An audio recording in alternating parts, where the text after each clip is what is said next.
Welcome to part 2 of judging a tree by its cover. We are here again at Grand Ravines North County Park. And come and take a walk with me. We're going to explore some trees that are really common in this part of Michigan, but may not be as familiar to some of you. So let's head out and find some examples of what I'm going to show you today.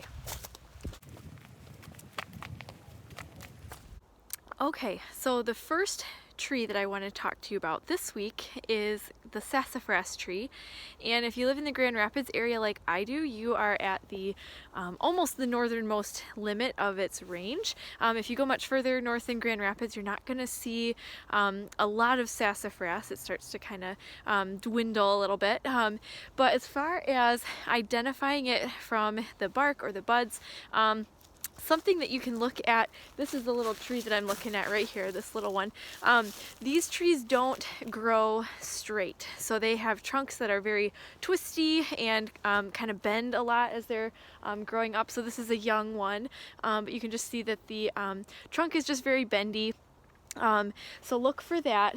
The bark itself isn't necessarily super helpful at first, so I would look for the bendy trunk.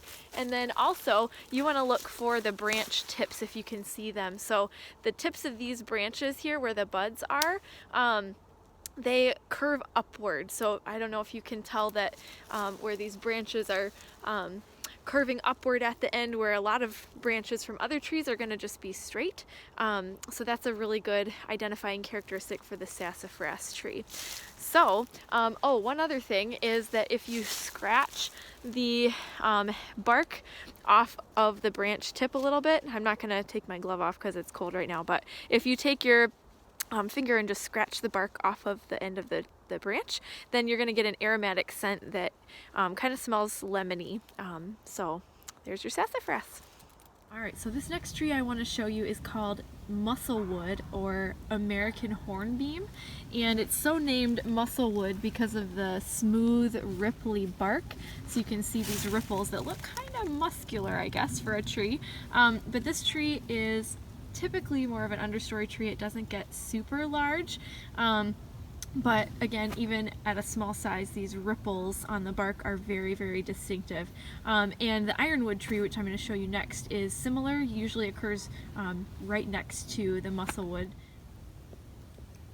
Okay, so here is the ironwood tree, also known as the hop hornbeam, and it's called that because the seeds, which you'll see in the late summer and the early fall, they look really similar to those of a hops plant. So kind of cool. As far as identifying it by the bark has these striations on it that kind of look like a cat walked up to it and just scratched it. So a cat scratch post, really thin lines on the bark.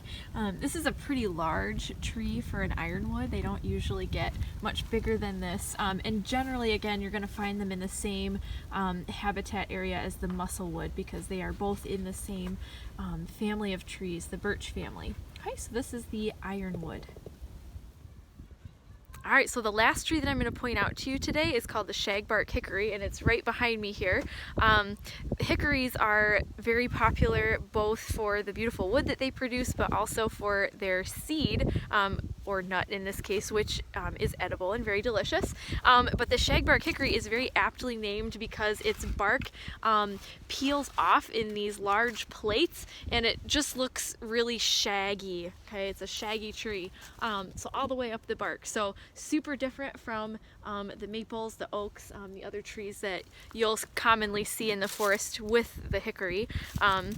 So look for the shagbark next time you are out on a winter hike. Alright, I hope you enjoyed part 2 to our winter tree identification series, and I hope you can head out into the woods sometime this month and try to find some of these trees on your own. Alright, happy naturing!